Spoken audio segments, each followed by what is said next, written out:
Assalamualaikum semuanya, selamat pagi dan salam semangat.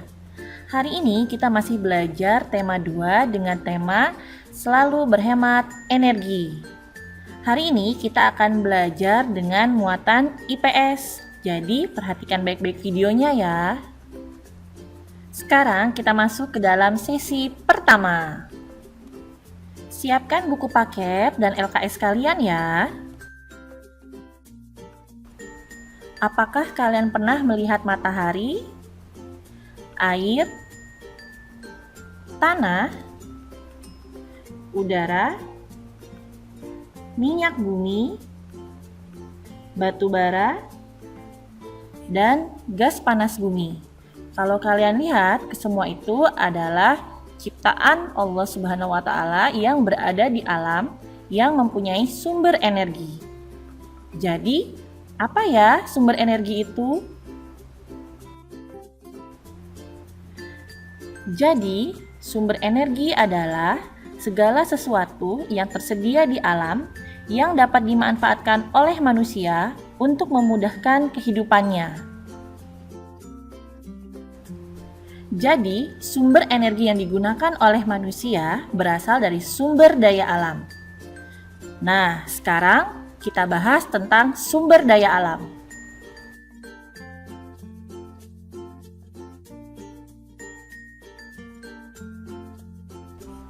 Sumber daya alam dibedakan menjadi 2. Apa saja ya?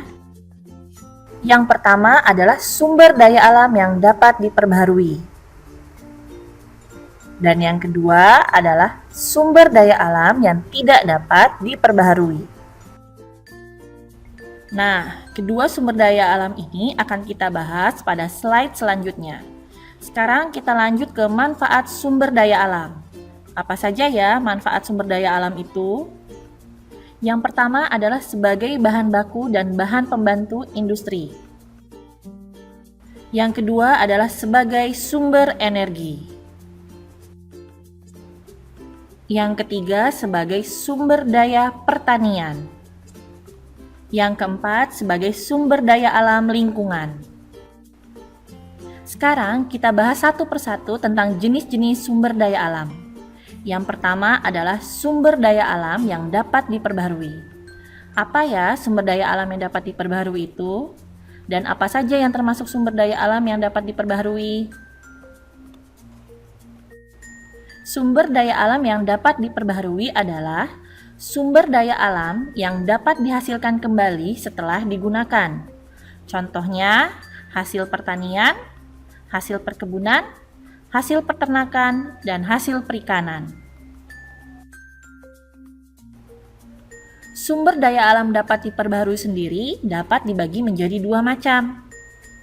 Yang pertama adalah sumber daya alam nabati, yaitu sumber daya alam yang berasal dari tumbuhan. Contohnya, padi, jagung, singkong, sayuran, dan buah-buahan. Lalu yang kedua ada sumber daya alam hewani, yaitu sumber daya alam yang berasal dari hewan.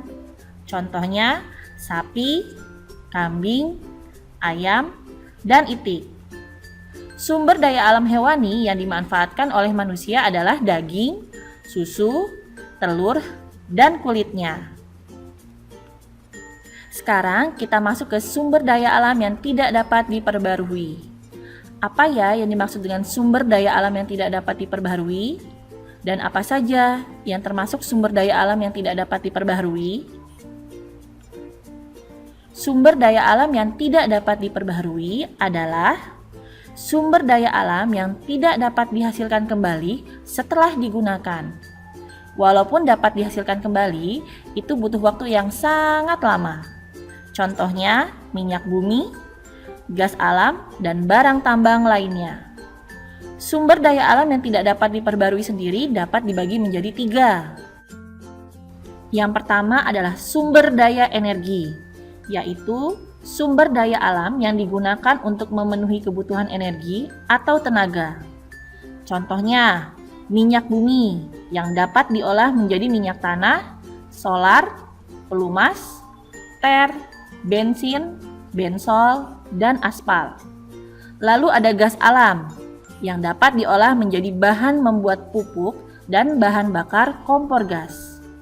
Lalu ada batu bara yang dapat diolah menjadi bahan bakar kereta api, kapal laut, dan pembangkit tenaga listrik, juga bahan dalam industri baja. Yang kedua ada sumber daya mineral logam, yaitu sumber daya yang didapatkan dengan cara menambang. Contohnya biji besi, nikel, emas, tembaga, timah, dan biji bauksit. Yang ketiga ada sumber daya mineral bukan logam. Sebagian besar merupakan bahan penunjang industri. Contohnya seperti batu kapur, belerang, pasir, kaolin, asbes, mika, dan intan.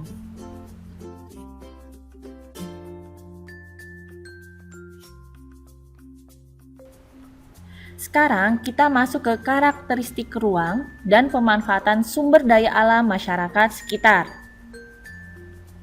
Batu bara banyak terdapat di daerah Papua dan Sumatera. Batu bara dimanfaatkan untuk bahan bakar cair untuk mesin, bahan bakar kompor briket, menghasilkan gas untuk bahan bakar industri, pembangkit tenaga gas, dan pembangkit tenaga listrik.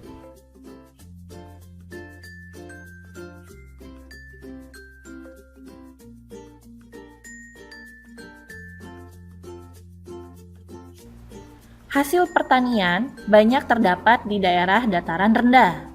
Hal ini disebabkan karena tanah dan iklimnya sangat mendukung. Hasil pertanian yang banyak ditanam di dataran rendah antara lain padi, jagung, dan kedelai. Sedangkan di daerah dataran tinggi banyak terdapat tanaman hortikultura karena hawa yang dingin untuk mendukung tanaman tersebut.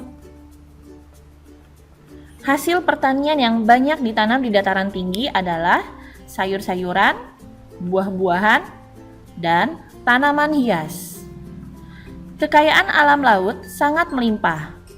Hasil laut seperti ikan, di mana penghasil terbesarnya di daerah Bagan Si Api-api daerah Riau, lalu garam, rumput laut, dan bandeng banyak dijumpai di pesisir pantai.